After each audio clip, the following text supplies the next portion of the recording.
I'm really excited for these next speakers. They are also an incredible example of philanthropic hearts. Justin and Lauran Tuck. Justin Tuck, you are probably very familiar with, hopefully Lauran as well. Justin has been a defensive end with the Oakland Raiders. Prior to that, he was the captain of the Giants defense for 9 years. He's a 2-time winning Super Bowl champion. And interestingly, he's from Kellytown, Alabama. I think I got that right.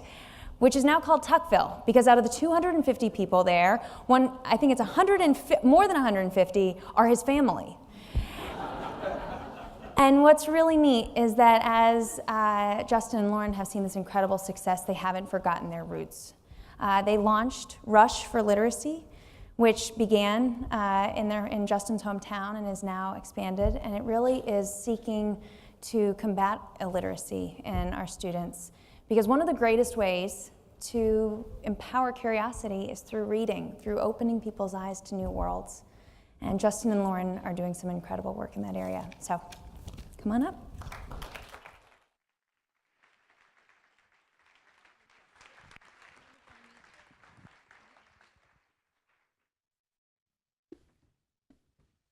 Good afternoon, everyone. I'm going to kick us off, and then Justin will take it home. He's the heavy hitter. I can't tell looking at our statures. As we were introduced, we founded R.U.S.H for Literacy in 2008. And the reason we founded our own organization was because Tuckville, which you just heard about, is a rural area in Coosa County, Alabama. And Justin and I met in undergrad, and we were really surprised at the differences in our educations that had gotten us to that point, the number of AP courses offered in our respective high schools, that sort of thing. So we said, if we ever get the opportunity, we're going to go help in Kellyton. At the time, there weren't any other nonprofits operating there, so we got started, and almost, 8 years later, we've grown quite a bit. So our main focus is our programming, which is around access to books and summer learning loss. But we quickly found the world of professional athlete philanthropy, you don't know where you're going to be. As was also mentioned, we spent 9 years in New York, and I guess it was about a year and a half ago in the spring, he became a free agent and went out to visit, called me from Oakland and said, we're moving, I'm gonna be a Raider.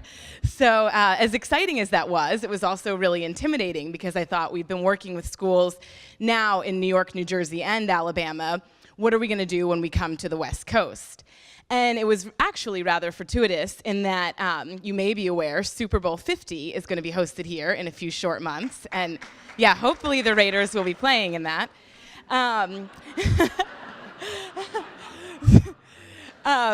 But in addition to it being such a wonderful platform, Super Bowl 50 has a really audacious goal to be the most philanthropic Super Bowl ever.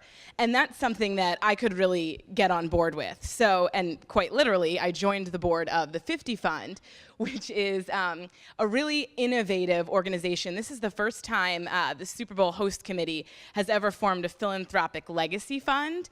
And it's not so much about how much money we're giving away, though it is a decent amount, but it's really the thought process on how. And the 3 areas are youth development, community investment, and the environment and sustainability. And before I toss it over to Justin, I wanted to really talk about an exciting collaboration that we're doing with R.U.S.H for Literacy and the 50 Fund, and it's called the Read Zone. This was really important to me, not just because we've been doing this work around literacy and summer learning loss for so long, but when we moved to California and we started looking at the statistics for the state, I was shocked to see that only 45% of 3rd grade students in California are reading at grade level proficiency.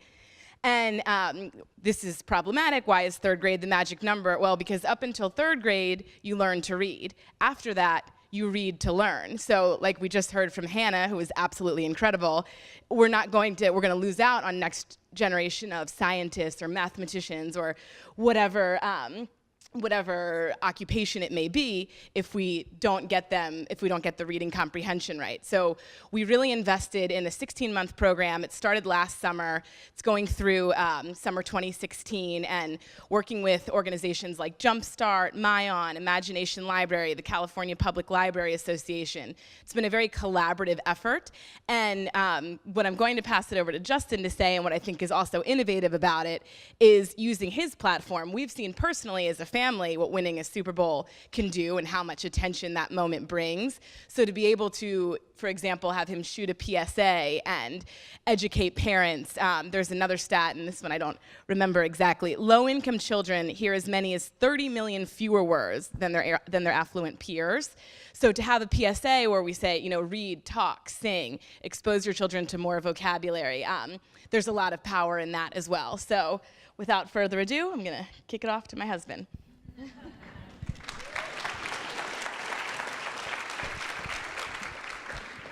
As you can see, she is the brains and the brawn of Tuck, and the beauty of Tuck Structural Literacy. Normally in our talks, I guess, she would go first, and I would kind of be like, because she didn't tell you everything about Kellington, Alabama.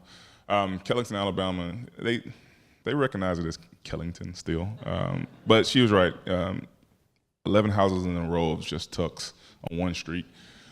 So you can imagine how hard it was to find a girlfriend growing up. But luckily he waited until yeah, college. Exactly. Yeah, I waited. But I say things about my hometown to say this. One thing it did teach me was a sense of togetherness and a sense of taking care of your brother or being your brother's keeper. So in 2005, I was drafted to the New York Giants. Me and my wife, we, as you can imagine, there's a lot of charities to kind of get behind. And we would, be, in New York City, going to a charity, seemed like every other night. And to the point where some of my coaches were like, "Why are you so tired?" Well, I was speaking at this engagement, we were doing this, we was doing that. And it finally dawned on me in a couple of years later that we really hadn't made an impact. And we had been in all these places and showed our face and wrote a couple of checks and said a few kind words, but really hadn't made an impact, or at least a lasting impact that we felt as though was missing. So we started Tuck Structural Literacy in 2008 with the goal of helping kids read, understand, succeed, and hope. And it's amazing, as she said, the platform of now Super Bowl, but just the platform of the NFL and how kids really look up to us for some reason. I always tell kids when I talk to them, "Hey, how did you put your pants on today?" And they always say, "Well, I put my left or my right leg in first and then the following." And I tell them, "Guess what? I did the same way." So I say that to say that we have been given such a great platform as athletes. And I try to encourage people. I try to encourage my teammates, people around the NFL, the NBA, the Major League Baseball, to utilize that platform. And we've had a great opportunity to utilize it with Tuck Structural Literacy, to be involved now in 4 states, involved with almost 12 schools, to donate books, to provide reading materials, to get kids actively engaged in reading, to be excited about reading, to see essay contests, letters come in, and with their parents writing a letter also to say that I'm so glad that you got involved in our kids' lives because he was going or she was going the wrong way. That is why we do what we do. And for us, it's a true and amazing honor to have these impact. I wish we could take you into a school and see just the joy in their eyes to see that someone cares. They don't really care that you're an athlete. They want to see that someone cares about what their future looks like. And I can imagine that because growing up in Kellington, Alabama, I don't tell this story a lot, but one of the reasons why I knew literacy and providing books and things of that nature was going to be important to me, I can remember going into the 9th grade, and you can imagine Kellington, Alabama, Central High School, a county high school, one county high school. And I can remember, how you get your book? I think it was a social studies book. And I got my book, and they tell you to put your name in it, so if you lose it, somebody can give it back to you. Well, this book was so old, the first name written in it was my aunt's. And that's not a joke. I know it's funny, but it wasn't intended to be a joke. And right then and there, I realized, think about this. Say if that's a history book. My aunt is 17 years older than me. How much has history changed in 17 years? Think about how I felt I was missing out. If we go 17 years ago, 1998, what hadn't happened yet? Think about that. And that's what we were faced with. And that's why we want to provide these programs and these books and just the energy to come into these schools and tell kids that the only reason why we're able to do what we do is because we have a great education. Everyone says, well, you play sports. What's your education got to do with it? Well, my playbook every week is about that thick. And we get a different one every Wednesday. And kids are like, yeah. So when we play the Green Bay Packers, Aaron Rodgers, then we play the Dallas Cowboys, Tony Romo, then we play Denver Broncos, Peyton Manning, then we play the Kansas City Chiefs, Jamal Charles, then we play the Minnesota Vikings, Adrian Peterson. Just imagine if I'm a great athlete that can run fast, jump high, and I can't read. Then what? So you imagine how you see kids' face light up when they hear this. Now they're starting to take it seriously. So guys, I'm the preacher. That's why I let her go first. She gives all the stats. I kind of rumble and ramble around. But the reason why we're here tonight is because this is something that's very needed. It's something that we are truly honored to be a part of.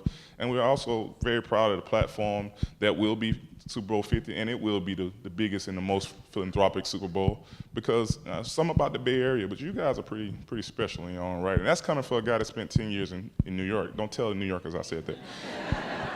But again, I just want to thank you all for listening to our little spiel, and hopefully we've encouraged you to go out and get involved as well. God bless, and I always say go Irish, but I'm going to say go Raiders. Go Raiders.